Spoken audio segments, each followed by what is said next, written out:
Welcome back. Another edition of the Down and Back Cornhole podcast here this week. No guest, just gonna be me. Short show. I'm saying a short show now, but if you watched the live on Facebook, there was it last week, and near the end of last week, you'll know that the short show could be a little longer. But anyway, uh, just gonna kind of go over a couple things that did go on last week. I touched on them on the Facebook show. Then kind of some upcoming stuff, which you might be hearing, and maybe tease a few things that could be coming up. Who knows? But anyway, starting with last week, like I said, I talked about it on Facebook. Starting off with the Sam Finley thing down at the ACL World Finals. I know it's just a very kind of no drama week, I guess you could kind of say. More on that coming up. But yeah, so the Sam Finley thing. A lot of people are saying that Sam is meant to do it. I've talked a lot with Sam, had her on the show, like I said before, and she's just not that type of player to do that. I think she wants to help out any other player more than herself. Just witnessing that there and talking with her. So for anyone saying that she needs to be suspended the year or whatever, there's no background for that to happen. Right? ACL's dealt with it. That's all over with, done with. Then we've got there was one thing with stepping out, which for me, if you're no longer on the carpet or on your carpet that's for your court, you're a little too far. Same with I'd seen another player that would step in front of the board with his landing foot. He'd drive with his right. Left foot would land almost halfway over the board onto the other side. He would get back close, but looked a couple times when he was coming back, that no-look foot drag looked like he was coming just ever so close to touching that board, moving that board. So just, for me, just if you watch where you're playing, that's all you got to do. Which, going back, the watchers you're playing, going back to the Sam Finley thing, it is the responsibility of both players. No official there or not, both players have to know what's going on with the score. So if there's an issue with the score, you can't just say, "Oh, I was so focused." Part of your focus has to be the score. That's just me. Whatever. But yeah, so stepping out, you can't go a couple boards over to throw. Stay in your lane. Stay in your lane. That's all you got to do. What was our other thing? Bag issue. Bag size issue. Illegal bags. If you're going to call someone else out, make sure your bags are legal as well.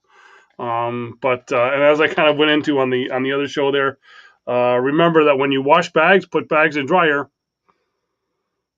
Sometimes there's shrinkage. You got to watch with the shrinkage on your bags. So there's that. Then there was an issue with the singles quarterfinals we're talking about, and somehow, video of that match has disappeared totally. But just what trash talking is fine. I'm all for trash talking. You can go back and forth with your partner all you want. Make sure they're not throwing at the time, because like I've said before, back 2018 Cherokee, I had an issue where as I was throwing the bag, I was just about to let go of the bag. Guy beside me on the other side there give a big clap, and it wasn't just a clap here. He actually, if you're watching on video here, he went over and he come across the board to clap as I was making that throw, and it kind of throws you off there. So that was a bag for a win, actually, me getting a win. But yeah, so there's that. So if you're going to do the trash talk, kind of have it between players. You don't need to be going into the crowd, talking to people in the crowd about your opponent. Keep it here. Let the crowd do all. If the crowd wants to talk or chant or whatever, let them do it. The two players, need to keep that between themselves. Don't go to the crowd to do anything. Then switching into the next thing that happened, which is now seems to have taken over everything. It seems like each day there was something else that was taking over people. The trash talking. I'm hoping I've talked to Jordan, and I'm hoping to have Jordan on. I know he's been on a bunch of other shows, but Mark Richards wasn't in the box, and it even come up to me with someone else talking at our league night the other night, was that when Jordan made that comment, Jordan was throwing the bag himself. Jordan actually hadn't let go of the bag when he made that comment. That's how confident he was, and coming from someone, I've been on the opposite end of some comments Jordan was making as he was playing, because in April at the Open here, playing against him and Jimmy McGuffin were playing against, I believe it was Scott Sullivan and Sean Steffen. Were we a bit more one-sided with the Canadians in commentary? Maybe so. He called us out on it. I have no issue with it. We kind of had some fun with it. I talked to Jordan afterwards. And that's the thing is with Jordan, is he's got his persona on the court, off the court. He's a 180 of a guy. So you know what? It's the heat of the battle or whatever. It is like I say, it is what it is. As long as the people are together and talking against each other, not getting the crowd involved, not when someone's throwing. Just, you know what? It is what it is. It's part of the game.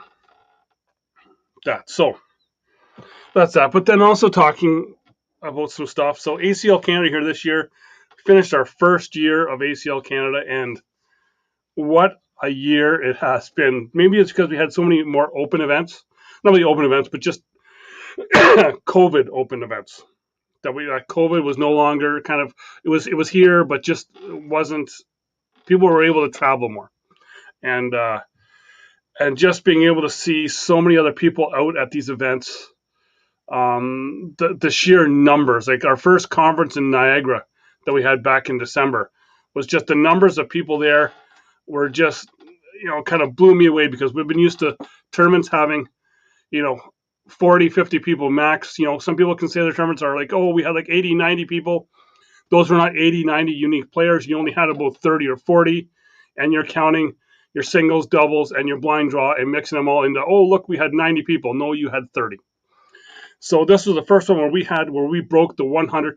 First time ever in Ontario, in Canada, that the number 100 was broken for unique players at an event. And especially a 2-day event. And that was first time for a 2-day event here in Canada. Was my other thing, wanting to see how people were going to adapt to that, being able for playing for those 2 days straight, right? Because we only had the one day. I know we've had some people play like a full 12-hour a conference and a regional in the same day. People were tired. Let's see what's going to be like after a 2-day event. So, people kind of did say, wow, it's a lot more strenuous than what you think it's going to be, playing that many events in that many days. But you know what? Success breeds into a whole bunch of other stuff to come through just after Christmas. We had another conference.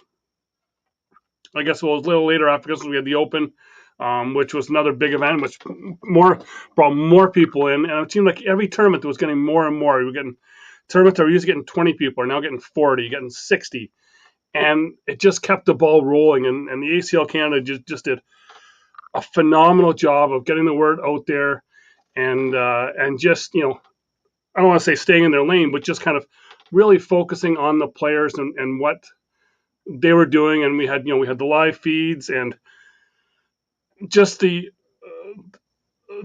we had a breakout player here, I'm not sure if we could give it to just one person. I think we probably could, but just to get that one person is just, would be hard in my books. We had we had Dave Dunlop and Connor Weiss come out at the next conference. So we had the second conference and just put on a clinic. Connor Weiss knocking off Dean Lang, which, who would have thought that would have happened? Then coming in, Dave kind of getting the win there, beating Connor in the final. Come to conference number 3.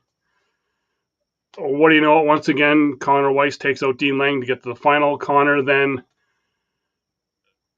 defeats Dave Dunlop in the final. So I think those are 1 and 2. just some great action all year long, as I said, and just a lot of new names that were competitive, were intermediate. That then once trying to chase those points to get in the top 100, a lot of people start playing in advance and showing that, you know what, they can actually throw in advance. They weren't too bad. They were doing it. Tyler Finley is another one, a phenomenal player that I found out he just started playing in February. Oh, I wouldn't have thought that. If you had seen him on any live feeds, you're not thinking that at all. You think he's been playing for a while. But no, but he's a new player coming in, so he's come up, which then leads now into, well, this past week we had, our Canadians go down there. Great showing down there. Connor Weiss getting a win in the directors tournament down there. He had a great showing in the singles and doubles. We had Phil Tavares and Chris Nozzle make it to the king seat game. Got double dipped in that game, unfortunately. Well, no, sorry, they had to double dip, I believe, something like that. There was mixed there. We'll get into that later on as well too. And just some guys just going on some runs, which was fantastic to see. And then after that, then Sunday we had the pro qualifier. Couple disappointing. We had 5 people in it. 5. I would have liked to have seen better out of Jamie Cowan and Dean Lang, both going 1 and 3 in that. We then had Brandon Brown and Bernie Portalessi just so close to making that next cut. They both finished 2 and 2, and then Connor Weiss goes 3 and 1, goes up to the next round, picks up 2 big hard games in the next round, goes 0 and 2. And he didn't make the pro spot, but he has another chance to get that at the top 100 tournament that's coming up. So that's just for the top 100 in the Central Conference, and so that's coming up. And for those top 100 people, there is a chance for them on the Friday night to go into a pro qualifier. So not for a PDC spot this year. This year's pro qualifier is for a full pro spot. So they'll be playing with all the big boys when they go down into the States in any of those tournaments, which is, I think, a big feather in the cap for Canada here, being able to always have one, at least one, because we don't know who else will get into any kind of the other application process. We'll always have at least one Canadian playing in the with the big guns down at all the national tournaments, which I think is great in the books for Canada. Which then that's kind of all the great stuff that we've seen with all the new players coming out and all this other stuff. Seen some stuff this year that I know I covered in a show a little while ago with Eric Charney about the cornhole etiquette and all this other stuff, and that's just, for me, like I said before, the showboating out there is, hey, you know what, fill your boots. You want to do out there, go right ahead, but just, maybe you want to play up to the crowd, that's fine, but make sure. I don't want to say do it in moderation, the Canadian thing to be that polite guy, but just look at who you're playing against and just kind of see just what's going on, because there's that really thin line of being kind of good and then a little over the top. Just make sure you can back up what you're saying all the time, I guess is what I'm going to say. But just there's that, and then also we talked a lot about in that cornhole etiquette show with Eric Charney, and I talked to a lot of directors around here, with also some other people who are possibly thinking about running other tournaments, and the big thing is the alcohol issue. We've had 2 conference tournaments that I know of that, due to some stuff that was going on, the venue approached the people that were running it and said, we're shutting the bar down. Right? These venues bring us in, give the tournaments a cut rate to be able, because they know they're going to be we're bringing 100 plus people in. And then for people to then just kind of say, you know what, we're not gonna get alcohol from you. We're gonna bring it in. We're gonna go and have it out in the parking lot, or even at times we've seen people bringing their own into the venue. Um, and I know it's not just here. I know there's other places in the States that are doing that there as well. Support the venue, because if there's no support for the venue, they're not going to be given that cut rate or like a half price or even a free to come in and play in their spot. You got to support the venue. It's just like supporting sponsors. You got to support the venue that you're at, because they don't have to have you have a league there or have a tournament there or anything else. Support the venue, because I know, like I said, I talked to another director or a possible director coming up, someone who wants to run tournaments, and that person said to me, I have venues coming to me knowing that I'm with Cornhole and saying, we want to bring Cornhole tournaments to our venues. And he was saying, right now at the time is that the stuff that goes on there, yeah, you know what? Go have a bunch of drinks, whatever, fine. But then just the other drama that comes on with it, the other, the drinking outside and having your own or bringing your own in, that can go against that venue's liquor license. And you know what? We don't want to impact the venue that way if they're coming in to letting us bring the product in. So that's just my thing, is just be aware of that. You know what? If it's if it's another situation where it's not possible to purchase alcohol at the venue, then maybe just go dry for a day. If it's a day in your life of one of 365, maybe think of the bigger picture instead of just that little magnifying glass on yourself on what's best for you. My thing, you can make a comment down below, whatever you want. If I'm way out of line, I really don't care. Just let me know what you're thinking, because that's on me. Is that because just you know what? That's a couple small little things that I've seen. Just it's just support the venue, and like I said the other times, just don't be a dick when you're at the venue.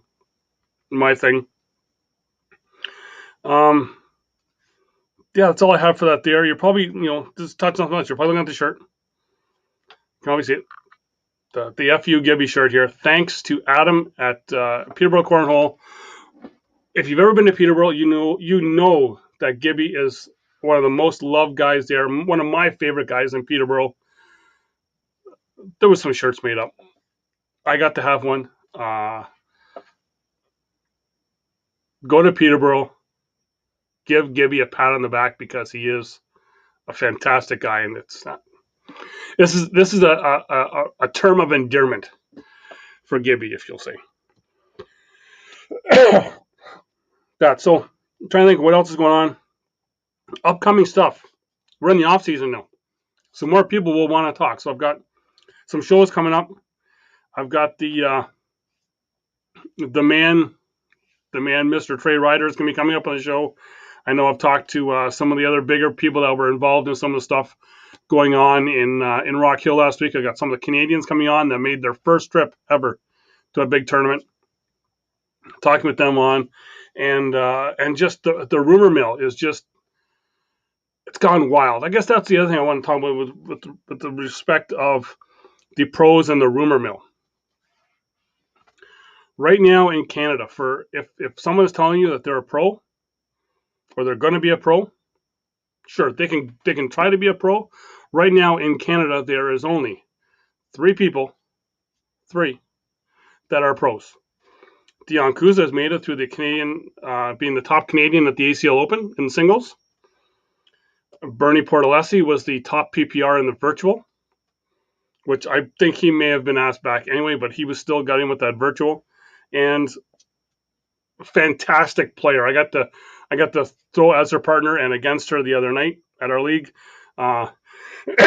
Alicia McLean out of the KW League here, which is super happy for her because she's a nice person, and she goes and she throws bags, and she throws bags well. I think she is going to really show off the women's game in cornhole here in Canada, and I can't wait to see how she does against some of those other better players. But yeah, so there's that. So yeah, so there's been some stuff people are saying that they're going to be pros. There's only 3 people that are pros who have been asked to be pros. Nothing else. I know there's some rumors out there. I've went to the ACL in Rock Hill actually, and called them, talked with them. They say no truth to any other rumors about anyone that's already been asked, pre-asked, anything. You got to work your way in, and that's the way it's going to be. Hey, it is what it is. People can talk all they want, but there's only 3 people that are pros right now in Canada, and that's all that's been asked. So there's that. There's also, I'm hearing some other stuff, some rumbling that we might hear in the next little bit is a possible retirement of a Canadian player. Not sure. We'll have to wait and see if that comes out and or not. But it is what it is. So with that, what else is there? There's just make sure you're liking the show, hitting the subscribe, hitting that little thumb that's over this side. There's the thumb up and then the subscribe button that there, and then hit the share. Let people know that the show is here. I'm not going to be going away anytime soon. I don't think, at least. I'm still here. That, and check out the sponsors as they're going across the bottom here. OctaneCornhole.com. Use discount code CornDug to get yourself 10% off of there. You can go there. You can pick up the down and back jerseys. Help the show out. Help me get to some of the bigger events next year in Cornhole, because my business manager that's right above me right now, she says you have to sell jerseys to get to big events. So go on there, buy a jersey, and help out the show. jccornhole.com. Talk to Jamie. He will possibly help you with boards. Not sure, but he will get you a fantastic set of cornhole boards. jccornhole.com. Then sierrahome.com. If you're in Edmonton, Sherwood Park area to be exact, he will go around. But sierrahome.com. Talk to Darren. He will help you out with any of your home inspection needs, whatever you need to have checked out, either a full house or just, hey, where's my best place for storing cornhole boards during the winter months? And he will help you out with that. I know he's got a couple new technology things. I'm not into the technology stuff for the home inspections, but he's got a lot of brand new thermal this and that. And check him out if you're in that area. He does a fantastic job. And if you're with Cornhole Newfoundland, talk with someone in that area, because I know there's a lot in the Edmonton area, to check out Darren there, because he is a fantastic guy. Speaking of Newfoundland, I'll get to that in a minute. csccornhole.com. All of your bag needs, whether you want the Octane bags, the local bags, the fire bags, the everything bags. He's got all the bags there that you need at csccornhole.com for Canadians only. Only shipping to Canada. I know that he has just been inundated with orders. I know I think all orders are now like 2 weeks out. For the first time ever, it's been over a week. So check them out. Lastly, Cornhole Newfoundland, Amber Rogers, because we know it's not Sean. Amber Rogers, congratulations on your second ACL International Director of the Year. Sean helps out a little bit. He carries boards in the venue, but Amber is the brains. We all know that. You talk to anyone in Cornhole Newfoundland, Amber is the brains. So congratulations to them. I've been almost 25 minutes here.